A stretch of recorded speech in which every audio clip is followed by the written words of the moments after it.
유럽 최대 방산 전시회 MSPO 2024가 폴란드에서 성대하게 열렸습니다.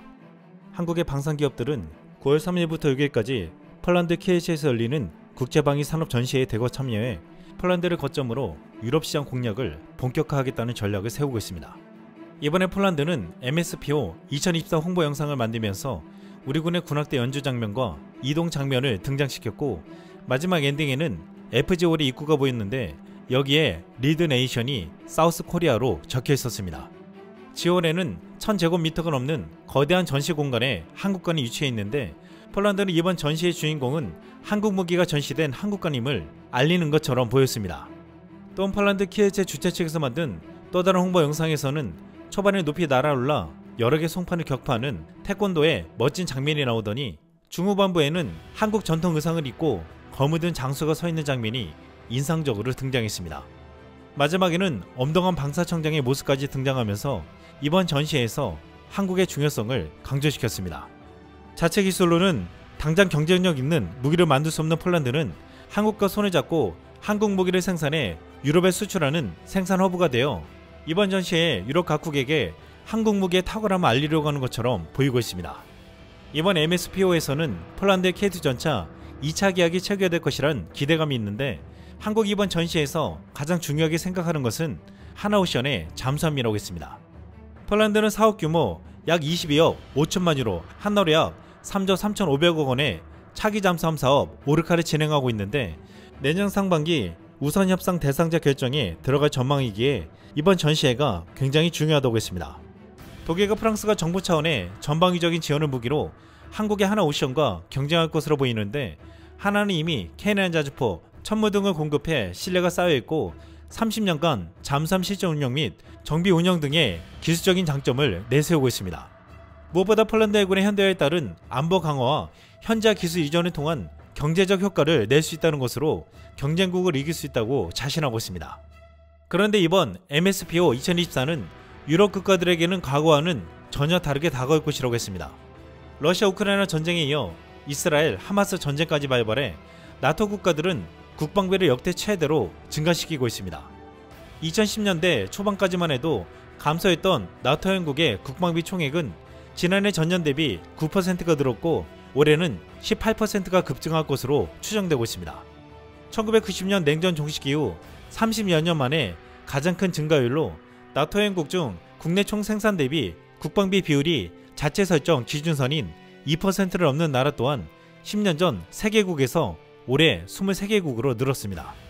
이렇게 유럽 국가들이 국방비를 늘렸다는 것은 무기를 살 수 있는 여력이 더욱 커졌다는 것인데, 지금 현재 가성비가 가장 좋고 빠르게 받을 수 있는 무기가 이번 MSPO에도 대거 전시된 한국산 무기입니다. 그렇기 때문에 어떤 국가가 또 한국산 무기에 대한 관심을 보이며 이번 전시회 혹은 이후 도입을 결정할지 궁금해지고 있습니다. 그런데 전혀 예상치 못한 국가가 한국산 무기를 대거 구입할 수 있다는 소식이 전해지면서 모두를 놀라게 하고 있습니다. 바로 노르웨이입니다. 노르웨이는 2036년까지 12년간 국방비를 76조 원으로 늘리겠다는 대담한 계획을 지난 4월 발표했습니다. 당시 요나스 가르 스테르 총리는 이를 두고 역사적 증액이라고 말했습니다. 사실 노르웨이가 이렇게 국방비를 늘린다고 해도 한국과는 전혀 상관없는 나라처럼 보였습니다.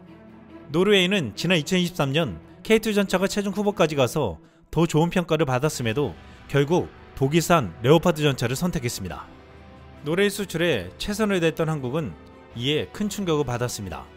또한 몇 해 전부터 천무에 대한 관심을 보였는데 최근에는 도입 직전까지 갔다는 보도가 있었으나, 지난달 군사전문지 디펜스 뉴스는 노르웨이 정부가 미국 방산업체인 록히드 마틴으로부터 다연장 로켓 시스템 하이마스 16기를 구입할 예정이라고 보도했습니다. 이렇게 한국에게 2번이나 물을 먹인 나라가 노르웨이였습니다. 일각에서는 노르웨이를 보면 한국산 무기가 유럽에 진출하기가 얼마나 어려운지를 알 수 있다고 했습니다. 그런데 놀라운 반전이 일어났습니다. 사상 최대의 국방비 증액을 결정한 노르웨이 국방장관이 지난달 30일 한국을 찾아와 2일 한국 국방장관과 만난 것입니다.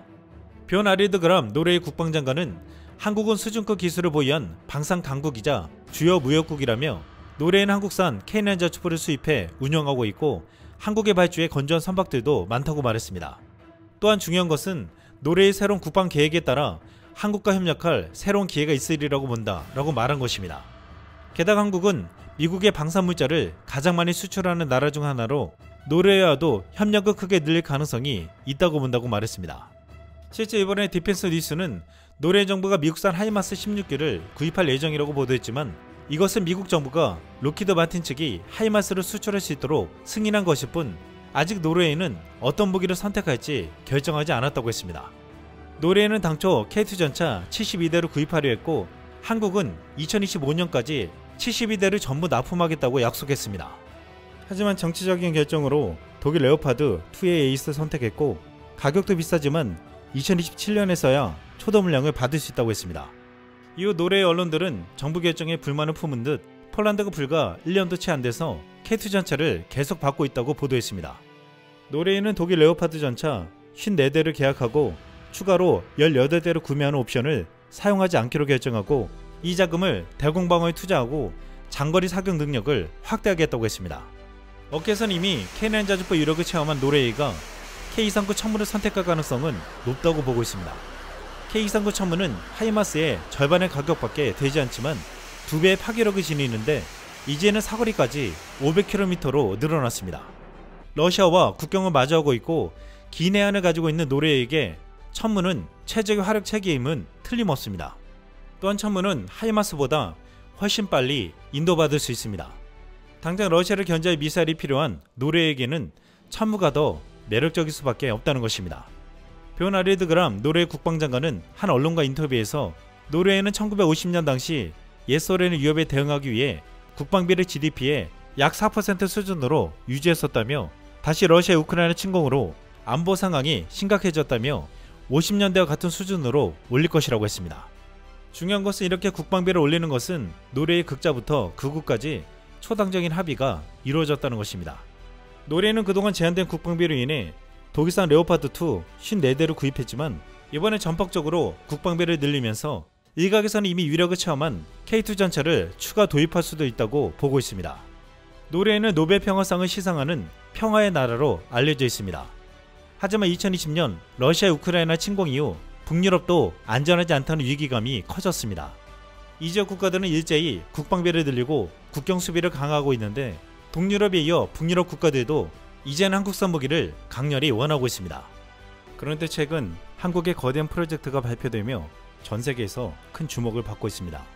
외신들은 이것은 한국만 가능한 일이라며 전례 없는 극찬을 하고 있습니다. 지난 수십 년간 한국에 끊임없이 발생된 문제가 있습니다. 6.25 참전 용사에 대한 처음 문제입니다. 목숨을 바쳐 조국을 위해 6.25 한국 전쟁에 나갔지만 이들이 받는 대가는 참혹한 삶이었고 한 끼 식사조차 어려운 가난을 겪어야만 했습니다. 사각지대에 놓인 참전 용사들은 존재조차 확인할 수 없는 심각한 상황에 놓여 있습니다. 그러던 중 한 한국 기업이 한국 역사상 전례 없는 대규모 지원에 나서며 모두를 놀라게 하고 있습니다. 이 기업은 굶주림에 허덕이는 참전 용사들 모두에게 무료로 식사를 제공하겠다는 파격적인 규모의 후원을 발표했습니다. 현재 국내를 비롯한 전세계 곳곳을 누비며 참전 용사에게 주거 개선, 전자제품, 식사 지원, 의료 지원 등을 펼치고 있는 이곳은 오랜 시간 끝에 현실적인 예우를 실현할 획기적인 방안을 찾아냈습니다. 인프레시, 이 기업은 6.25 한국전쟁 당시에 태극기가 새겨진 이 카드 단 한 장이면 서울, 경기, 부산 등 전국 각지의 지정된 식당에서 참전 용사들이 식사를 무료로 제공받을 수 있는 파격적인 후원을 발표했습니다. 식사 제공을 하게 된 점포들은 인프레시에서 시각장애인들의 일상을 위한 프로젝트로 점자 메뉴판을 수제작하며 무료로 배포해주겠다고 했습니다. 이들과의 협업을 통해 전국의 가난을 겪는 참전 용사들이 식사를 제공받을 수 있도록 모든 준비를 하고 이 모든 비용을 자신들이 전액 부담하겠다는 약속을 이행했습니다. 그야말로 한국 역사상 전례가 없는 지원이었습니다. 이 기업은 소수의 인원으로 운영되며 재정적인 어려움을 겪고 있지만 영웅들을 외면하는 건 있어서는 안 되는 일이라며 강한 소신을 가지고 이 프로젝트를 추진하고 있습니다. 눈이 안 보이는 참전 용사에게 대규모 수술 지원, 다리를 잃은 참전 용사에게 전동 휠체어 지원, 생활 고를 겪는 참전 용사에게 후원금 지원, 참전 용사 후손들에게 장학금 지원, 열악한 환경에 사는 참전 용사 주거 개선, 전자제품 지원 등 끊임없는 후원과 동시에 이 모든 걸 기업명이 아닌 대한민국 국민의 이름으로 전하고 있습니다.